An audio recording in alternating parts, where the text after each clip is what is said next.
Playmakers Podcast. Wow. Yeah. I'm your host, Dadio McDuke. Yes. I am joined by John Mary Poppins. Wow. Mary Poppins. She's got a Yes. beautiful voice. She does. Wonderful lady. It elevates me. Elevating us. Dr. Hodgie, the electric emoji. One and only. Bridget, whose initials are HR. No. Okay. No, that's human resources. She's Bridget Jankar's BJ. Right. Right. My All right. parents hated me. So look, we have a very interesting show today, interesting format. And as you can see, we are in our new studio, our new flashy studio, no longer with Brinks. And Dadio, could you show us the full studio, like push all of us aside and show us the full studio view? sure. So, okay, we push them to the side, move.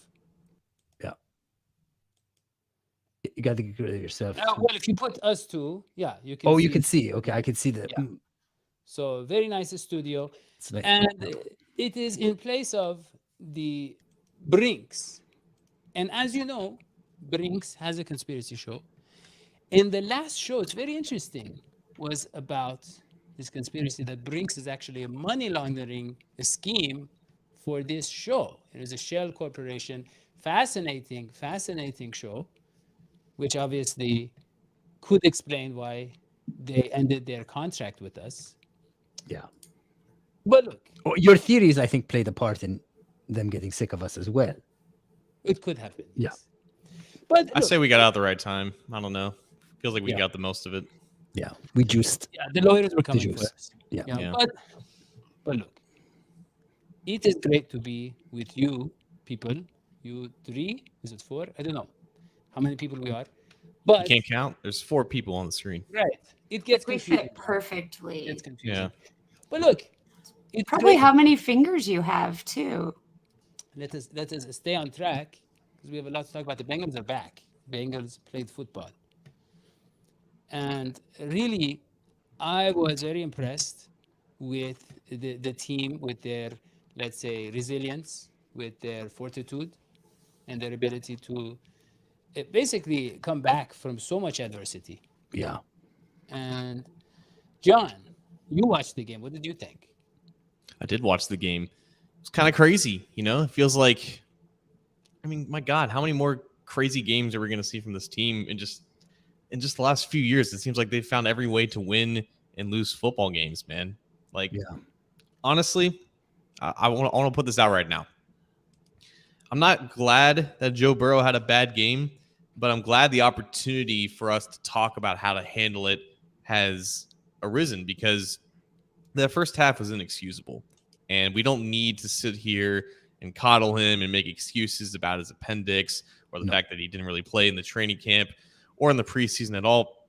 Joe Burrow had a bad game, and he's allowed that bad games. He's human. He's a quarterback. A The bad NFL is first crazy. half. A bad Football first half. happens.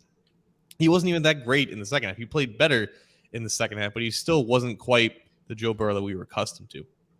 And he's allowed to have a bad game. That just happens. We don't have to sit here and oh, Jesus Christ. The fact of talking about Joe Burrow having a bad You game, caught the Chris Collins word. it's almost Yeah, like John, this is I'm like what allergic to happens. talking about it. This is what happens. This is with the the cur- It's like Pinocchio with his nose, John. It's the You curse of laugh. Burrow. You like- Oh, you think Joe I'm Burrow lying? did I'm not not have lying that. at all. He did did not not play have very a good bad in the game. first half. And that was the That's biggest fake reason why news. no, man. That he played them out of them winning that game, unfortunately. Like, we can talk about potential coaching errors, the fact that they didn't have a long snapper at the end. Those are all insane variables that you can't really account for. You can account for your quarterback just being accurate and being on time with plays and passes that he should complete, and they shouldn't end up being interceptions. So unfortunately, Joe Burrow didn't play very well. It was unfortunately the biggest reason why they were in that situation in the first place. And then just absolute madness and chaos ensued. And that's just the NFL. Okay. Yeah. But John, there's something missing from your narrative. Yeah. There's something missing from your narrative, John. So you tell us a story about Joe Burrow not coming in and doing his part, and then Joe Burrow gets the team back on track Right. in the Right. second half. He chose And, to and ignore that. and he never loses heart, and he never loses his way, and he never loses his enthusiasm and love for the game. And that is Joe Burrow. We saw Joe Burrow have bad games last year too that he won. He never Yeah. played as bad as he did in the first half. Okay, But okay, to okay, your I'm with you. credit, He I played give you like that. so what I will say is I don't think Joe Burrow had a very bad game. Yes. I don't think you can What put is the going on this entire show? I don't think you can put the full loss on Joe Burrow. And I don't know if this is where you were going, Hodgie, but the offensive line also played like a unit that hasn't had a chance to gel yet. I don't think it's a referendum on the O-line not being good. It's fun. I don't know what the word is to be on Twitter and sort of see, LC's not worth what he's worth. I mean, yeah, LC hit the ground a few times. Yeah, there were a couple bad holds. I think what we need to see is this O-line figuring out how to work together and not playing in the preseason. They haven't gotten a chance to do that. I am curious, and we still need to talk more about the game, but I do want to hear everybody's take on the cost benefit of not playing the starters in the preseason, because I went back and forth on that yesterday, and my 2 cents is I think I'd still rather keep them out of the preseason and not risk injuries, but I'm curious what other folks think. Which teams did play a lot of starters? Is that something that other teams did? I think some of them played a few snaps, but for the most part, I think you're playing your new guys and you're playing further down the depth chart to see what you've got. Which is why I don't watch preseason games. Yeah, I agree. I think preseason would be cool if it were one game where starters actually play instead of all this madness.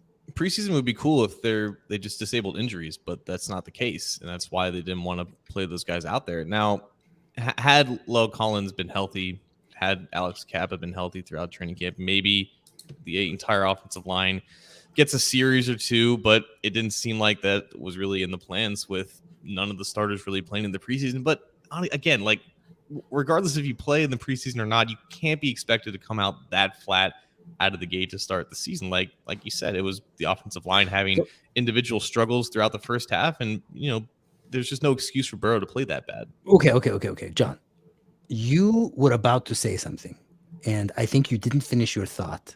You were about to say, I'm kind of glad that Burrow had the kind of game he had. And I thought that you and I were vibing on the same frequency mentally. And what you were going to say is what I was going to say, which is that when Joey Burrow has a bad game as the first game of the season, he's going to have something to prove for the entire rest of the season. Joe Burrow is a man who does better as an underdog. And now he's managed to make himself an underdog again, even though he was in the Super Bowl not that long ago. I mean, there are less damaging ways to make him an underdog aside from just imploding their chances, though, right? I mean, well, does one game really affect their chances that much, though? I mean, to win that game, it does. But yeah, from the grand scheme of things, yeah, I mean, the season's far from over. There's no need to go overreaction. Oh, Joe Burrow's not the same guy anymore. No, he had a really bad game against a really good defense. Exactly. Yeah. I don't know what game you all were watching, but this is the similar kind of conversation we had following the Super Bowl, where Joe Burrow tried to save the team from loss. And so he is a guy, I wrote an article this morning saying that we learned that he has the Mamba mentality. Kobe Bryant once said, I'd rather go 0 for 30 than 0 for 9, because 0 for 9 means I've been psyched out, I've given up. Joe Burrow threw what, John, 53 times? He kept throwing the ball, even though he had 3 interceptions in like his first 10 tries and a large fumble. He's like, I don't care. I don't care about the stats. I don't care. Well, the way that he came back is not like there's nothing wrong with that, but you're comparing it to the Super Bowl when Joe Burrow didn't play the Bengals out of the Super Bowl. No, he didn't. But Joe Burrow in the Super Bowl played as well as a quarterback can play in that situation. And I think yesterday, the team was off. The play calling was off. The offensive line had no chance, at least in the run game. In the run game, they didn't have a chance. And the Steelers were pumped up. The Steelers were creative. They had what I call the Ryan Finley game, right? Where they're just like, they knew they're the inferior team, and they're just going to pull everything out. And they did. And our coaching staff had no answer. And Joe Burrow is like, I'm not going down like that. I'm going to keep attacking. And you know what happens when you attack when nothing's going right is you turn the ball over. He could have just laid down, checked it down, and we could have lost by 30 points. But that's not who he is. So when I was- hold on. Are you saying that if Joe Burrow decided to check down instead of throwing right to TJ Watt's hands into throwing it into triple coverage to Tyler Boyd, the Bengals would have lost by 30 instead of losing at the last second? You know, John, I'm not sure what I was saying. But Me neither, yeah. all I'm trying to say is I don't appreciate this narrative about Joe Burrow. No, this is exactly why we need to have this discussion. We don't have to be insecure about Joe Burrow. We know he's good. He had a bad game. Let's just talk about it. John, you have to understand, for Dadio, Joe Burrow is he who shall not be blamed. Let me just say, when I was watching the game, my insurance agent was over. Won't go into the details. He's from the Caribbean and he doesn't understand football too well. And I was explaining to him, he watches soccer. And I was explaining to him what's going on. And what I explained to him is what I'm explaining to you, which is that everybody always talks about Joe Burrow and Jamar Chase, and they should. They're wonderful. They're really once in a lifetime kind of guys. But what made the Bengals last year, and I think what made the Bengals in that game was the defense. That Bengals defense is amazing. Mm-hmm. And the fact that Trubisky and the Steelers were able to do so, able to push ahead despite the amazingness of the Cincinnati defense. That to me is it speaks well about Trubisky's future in on this team. Well, I know we're not supposed to talk about the woulda, coulda, shouldas, right? And I don't want to do that, but you don't get the pick six, and you throw the flag, and you challenge the Jamar touchdown, and you've got a 14-point differential there. So I do think, Hodgie, you are absolutely right. Like, the defense made a huge impact on that game. And I think those two plays, calls alone, like would have changed the complete rhythm of the game. I agree. You mentioned the pick six. I'm not sure what you're talking about because according to our score rundown, he didn't throw in a single interception. Isn't that crazy, John? It's like you have one kind of facts, and then our stat team has different facts. It's as if there are different facts, different alternative worlds of facts. Yeah. But you, John, you choose to be negative, and really, I don't know. But I think that we need to appreciate more that we have Joe Burrow on the show. I took a poll, John. I took a poll of all the Bengals people, and I asked them what they thought of the play calling. And as you can see in the poll, John, not so good. I voted yes. I voted yes as well. But I did you show them my comment that I made? Play calling is inconsequential in the year 2022. Play calling does not matter. You don't win games. No, that's different. That tweet is for later. That's for my horoscope. Right. I mean, what plays did you have an issue with yesterday, John? Here's the thing: the plays that didn't work. That was my biggest problem. Is that the running plays didn't work? I don't think Dadio understands football. And all of the sacks, I didn't like any of the sacks. Not one of them. Okay, or the interceptions. I don't know why Zack Taylor was calling plays. There's a bad sacks. Interceptions. Joe Burrow deserves better. That's all I'm saying, John. He deserves. Yeah, I agree. I agree that Joe Burrow deserves better. Bridget, the man, it looks. John believes in democracy. It looks to me like the Bengals' offensive line strategy is similar to last year in that it's let poor little Joe run around like a chicken with his head cut off, which is a gruesome scene. I usually don't use animal metaphors. Let him run around, make opportunities happen. We can do with a mediocre offensive line. And this offensive line is going to be mediocre at best. It's not the dream that we had hoped it would be. I'm sorry to say that. This is not a great or elite offensive line. At best, it's a little bit better. But the Steelers have a great and elite defensive line. Like, it doesn't matter how great you are. Like, TJ Watt and Cam Hayward are going to do some things. Like, that's not avoidable.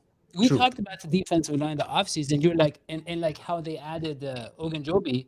And I said, they're going to be really good. And you said, they're not that good. So-and-so's getting old. This guy's getting old. What? No? What? Okay. All right, forget that. I thought you said that. It's okay. It must have been a different, kind of platform of getting messages from John than the one that you use. I don't know. Alternative facts, John. It's a real thing. Look it up. All right. Here's the other thing I want to talk about. Is this, John? Is we have the offensive line we talk about. They didn't play very well. But here's the thing. PFF seems to disagree. So as you can see, John, as you can see, let me get over here so you can see me. I don't want you to get nervous. I'm right here, John. I'm right here. But as you can see, the PFF pass blocking grades were pretty good. And as Bengals Well, captain, I don't know. Volson as doesn't look Bengals good. captain points out, Volson's pure pass blocking grade was good. I can't read that small, not with these glasses. They're mostly for fashion. You can't read the font even though it was 100. John, stay on point and look at those stats and tell me why they're wrong. What do you mean? Why are they wrong? He's saying they why? wrong? He's saying you. Now, see- John was not blaming the offensive John just line. looks It like a was- big stat now. okay, but So it the was Bengals me- give up 7 sacks, and that means that every single offensive lineman was terrible. Is that what that means? Because that's not true. No, and Well, then what explains it, John? I thought I saw some stats that said the majority of the sacks were based on Burrow holding holding onto the the ball ball. too Yeah, long yeah, and yeah. coverage sacks. This is called victim blaming, is what it is. HR. I'm surprised you haven't heard about it. It's called No, victim this is blaming. called data. This No, is it's not. It's John. Well, no, Dadio, may I? I want to take sort of a more of a sacks positive approach here. So, is it the case that Joe Burrow is to blame for getting sacked? No. Otherwise, it is the offensive line, isn't it? Who else could it be? So here's the thing. The win, block, pass rates, all that kind of stuff. I think a lot of it has to do with, John, with the play calling and the play design. Yeah. Because a lot of times, if it's a slow developing play, you don't really have the chance. You don't have the chance to execute, even if your offensive lineman wins his pass blocking. I think there's enough blame to go around where everyone kind of gets into that area of criticism. I would say with the 7 sacks, if you would go through all of them, Jonah Williams was responsible for at least 2. Cordell Volson was responsible for at least 1. Joe Burrow was responsible for at least 2 for just holding the ball. It was kind of just dispersed pretty equally. Alex Kappa, Ted Karras, 2 guys that they added, they were more than fine. They were definitely an upgrade. They proved Why their couldn't we worth run the against ball? Steelers. Maybe they couldn't get the push up front. Why couldn't we run the ball, John? Their interior. Steelers are, offensive No, line- no, no. Steelers Why? are pretty good, man. Like the other No, guys no, get paid no. too. Stop. Yeah, you stop. gotta give the Steelers credit. Like, No, yeah, you they're guys are not- asking. Can I just say, you guys do not dream big enough. You don't hope big enough. You just compared him to Mary Poppins. Think up in the sky. The question isn't why not this, why not that. The question is, why don't we have an offensive lineman who's making like around $20 million a year? That's what we need. We need $20 million man. We signed 3 offensive linemen, John, for the price of 1 premier offensive lineman. Agree. And they're all good. Like what? Yeah, okay. What are we talking about here?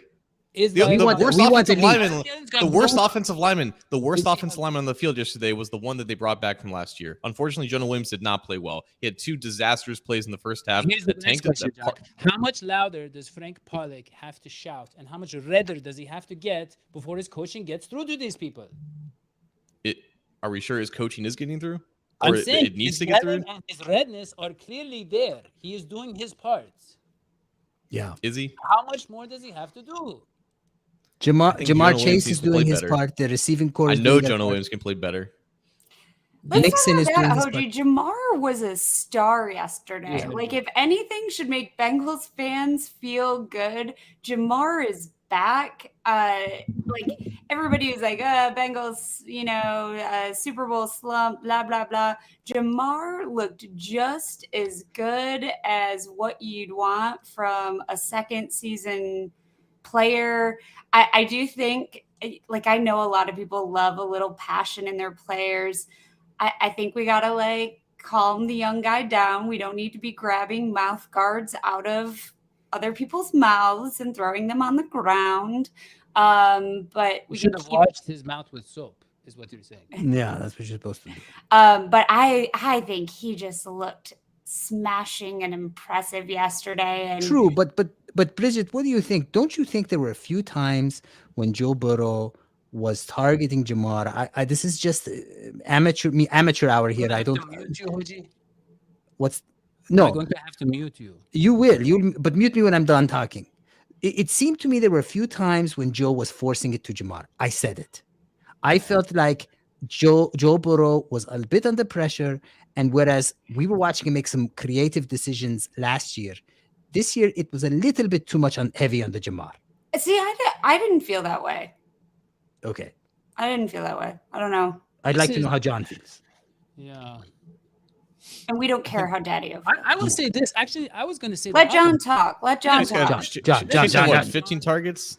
Yeah. 15 targets, 10 catches, 129 yards. I feel like that was the performance. Yeah, I mean, that was the performance we were kind of waiting for because last year, they were spreading the ball around pretty equally. And the narrative was, like Joe wouldn't be anything without Jamar, when in reality, like he should have been throwing the ball more to Jamar Chase because good things typically happen. And they did. Like 10 receptions, 129 yards. Should have been 3 touchdowns if he got his foot in that one. And then, the Bengals maybe challenged that. Well, he has to get should have been smaller feet. touchdowns. So. Of course, on the last play, the last seconds of the game, he's got one-on-one coverage, the little out route. Of course, it's going to Jamar Chase, and of course, he makes the catch. I think the overlying point, though, is that we're talking about coaching, we're talking about play calling, we're talking about variables that we can't control. At the end of the day, the Steelers won that game because their great players made great plays. Minkah Fitzpatrick picked 6. Minkah Fitzpatrick blocked extra point. TJ Watt goes off before he tears his pectoral. And the Bengals stay in that game because Joe Burrow comes back, and it is Joe Burrow. Jamar Chase pops off like Jamar Chase usually does. Great players have such a huge impact on the game, but the Bengals have the talent now to match up with any other team. Despite all the other chaos going on, they have the players to make the impact to stay in these games. And that's the agreed. And I was going to say there was another star, which was who's the new tight end that really looked good? Hayden Hurst. Yeah, Hayden Hurst.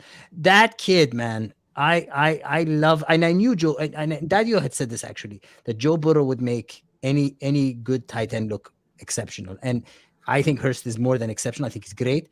I loved it. I love the chemistry.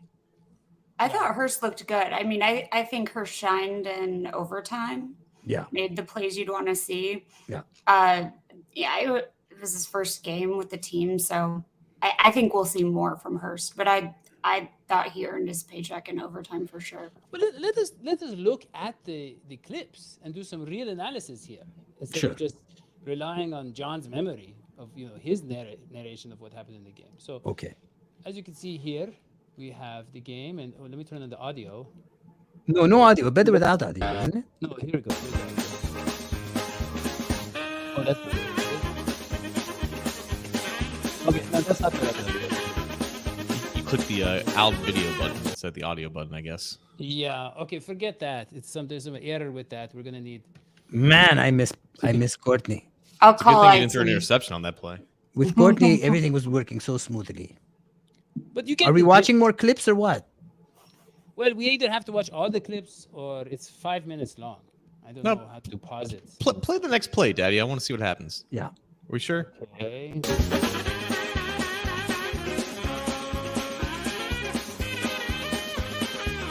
I'm not seeing anything. Nor hearing Yeah, anything. it's a little glitchy. glitchy. Here we go. No, we already saw this play. Yeah, that's what I'm saying. It's either you got to watch all of it 5 minutes in a row or you get nothing, John. You want to All see right, one next play? play. I think we're going to lose our. So Joe Burrow got sacked. There's very little to talk about in that play. Okay, so This let's works see great on an here. audio platform. Okay. So now Joe Burrow goes back, and then Yeah. Whoa. I wonder where that went. Wow, this has gone from being a low budget production to being really embarrassing, I would say. We'll work on it. Okay. Look, So- guys, I want to talk about one more thing, John.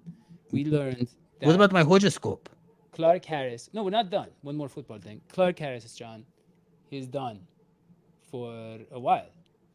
Mm-hmm. And I remember we had an off-season discussion where you were upset that we were talking about the long snapper competition, and we talked about Cal admitting that he has a lot to learn. And now we're in a situation, John, where he's going to have to be the longest snapper, and none of us thought that was a serious position until yesterday. and we learned that it can really swing the outcome of a game. So what is going to happen now with Adomitis? Other than him just filling in for Clark Harris, Can he do it? Can he do? Is he a good snapper? well, he's better than Wilcox. I'll give him that. Like we saw him snap in the preseason, we saw him snap in training camp. Like Who's the best snapper in the NFL? it's probably Clark Harris. He hasn't had a missed snap in 13 years. So Wow. there's big shoes to fill. Obviously, the role is valuable because if you don't have a guy that can do it, then you can't kick a freaking field goal. So Wow. yeah, he's got to do it now. Change their tune. Okay. And so The thing I is, guess Cal the- was, he does have a history of, snapping. He does. So he snapped before. He and I have that in common. So, like a snapping back at people? You mean? No, that's not what we mean. But Oh, isn't it? Can I, John? I need to ask you a question because this has been troubling me since 4 or 5 o'clock, whatever time yesterday when we missed the field goal. So we take the field goal or we call the field goal at 3rd and whatever because, right, you have a bad snap, you fall on it, you get the chance to kick again. It was a really high snap. Why didn't Huber fall on the punt or fall on the snap? What was that? My best guess is that one, I don't think Huber's ever done that because he's never had to take a bad snap. And the fact that he did grab hold of it and handle it and put it down, I think in his mind, he thought that he had enough time to do it. And in that split second, he should have realized that the laces weren't out. The laces were facing McPherson. That's a recipe for disaster, even on a 30-yard field goal. And that's why the field goal went wide left. So the fact that he was able to handle it and grab it and place it, I think in his mind, he thinks that he could have salvaged it. But yeah, with that high of a snap, the fact that he couldn't put the laces out, that should have been something that was reinforced into his brain before the snap, saying, hey, we're doing this on 3rd down. We got a backup long snapper in there. The snap might be bad. If it's in any way, shape, or form bad, fall on it. We'll go to the next play. But I guess that wasn't reiterated to him. Yeah. And then there was some other weird stuff we learned. Like, for example, I didn't know that you're not allowed to make positive yardage on a fumble that you didn't fumble, which Pirine did, and they didn't count, which Hodgie, you and everybody else in the stadium, on the field, I feel like there seems to be a lot of ref confusion the last 2 seasons. Some of that is good. I feel like they're trying to get, make the right calls, get the rules right. But that play in particular seemed to really boggle some folks. Yeah, we're going to have a whole episode about CBD oils and ref confusion because I have a theory on that. I have to wait for later. Summary: CBD oils can help with. Let us move on to the horoscope. So we have a lot to cover. So yeah, if I could take a moment to give you my little horoscope in reaction to this game, Bridget and John. So you're both too young to remember a time when there was a famous gorilla named Coco the gorilla. Coco the gorilla. Beloved, you can call her the Harambe of her time, really. Harambe, the beloved Cincinnati gorilla, was killed at the ripe age of 17 in May 28th, 2016, one day after his birthday. But this is a different gorilla, Coco. Coco was taught by scientists to use sign language, and Coco could sign about 1,000 words and had an IQ of 90, which is as intelligent as an infant. Now, you might say, what does that have to do with the Bengals? Dadio, could we pull up the little Coco visual that I had? Can you pull that up for me? It's a picture. Okay. Now, what you're seeing here, Coco's favorite show was Mr. Rogers. And what you're seeing here is Coco's hugging Mr. Rogers. And then what you see the last frame at the bottom there? You know what she's doing? Can anyone guess? It's not attacking. It's a peaceful. And the bottom one, is she giving him a foot massage? Very close, very close. She took off his shoes. Why would she take off his shoes? Because that was her favorite part of the Mr. Rogers show. If you notice, in Mr. Rogers' show, even when he comes home, he always takes his shoes off, and she loved that. This is an intelligent, shall I say human? I mean, really, very much at the level of human. Sign language, 1,000 words. Now, where am I going with this? very few people have heard of Coco. This is where I'm going with it. Coach Zack is the Coco the Gorilla of the Cincinnati Bengals. What do I mean by that? What I mean is that he's a man who we don't hear a lot from. Sure, he does the coach's interview, but he's not on the field. And what we're not seeing is the signing that he's doing, the speech that he's communicating to these players in halftime. If you remember, we had no, you can't do that, Dadio. No, go back to mine. You cannot. This is my time. If you remember, last year we had a ton of games where the Bengals looked like everything was lost. They go in for the halftime pep talk. Coach Zack changes it around. That is good coaching. That is creating a culture of winning. And that's what Coach Zack has done. I don't know what's going on. I don't speak his guerrilla sign language, okay? But whatever he's doing with these players, it is working. He is a very, very special. Oh, man. Abu Hassan, Mr. Rogers from Pittsburgh, and love the Steelers. Well, remember, this is about Coco. Coco did not know that at the time. So anyways, that's my horoscope. What I think is that as long as Zack is the coach, as long as Joey Burrow is our QB, this team has a lot of wins coming. And I did not lose hope. I was happy that Joey Burrow has something to prove now. And Zack never loses heart. That man has nerves of steel. I watched him in the playoffs when everything was looking down and out, and he looked like nothing. He looked like he was just waiting for a bus. So way to go, Zack. No, you can't do that. That isn't my horoscope. You can't do that. Don't. He's the good. It doesn't matter what people think. 91 people is a great sample size. Yep. It is, yeah. But who cares about play calling? This is not John Madden football. This is real football. Play calling does not matter. Okay. And I'm sure Zack Taylor would love to know you compared his IQ to that of an infant. Well, to be fair, Zack Taylor's brain, as we've discussed, is still developing. He is actually his skull is mostly still cartilage, if I'm not mistaken. If you look at his age, it is probably so. Growing pains. Right. Okay. I think that's all we have. Really. I just hope everybody. Are we not going to talk at all about next week? Let us talk Cowboys about next week because, yes. Go ahead. Good job, Bridget. Thank you. I'm just curious what folks think because we got to see an interesting look at our competitor last night. And Dak's now out, for 8 weeks? Yeah. And interestingly, do we remember getting beaten by the Cowboys' backup quarterback in 2020? They don't got Dalton this time. They don't have Dalton this time, but we did get beat by the Cowboys' backup quarterback. Are the Cowboys? No, Joe Burrow was on our team then. He wasn't the quarterback. He wasn't the quarterback. Was he hurt already? Yeah, that was the game they fumbled 3 times in I think 4 plays. So Wow. what are we thinking? Because are the Cowboys going to sign Cam Newton? That'd be wild. They should.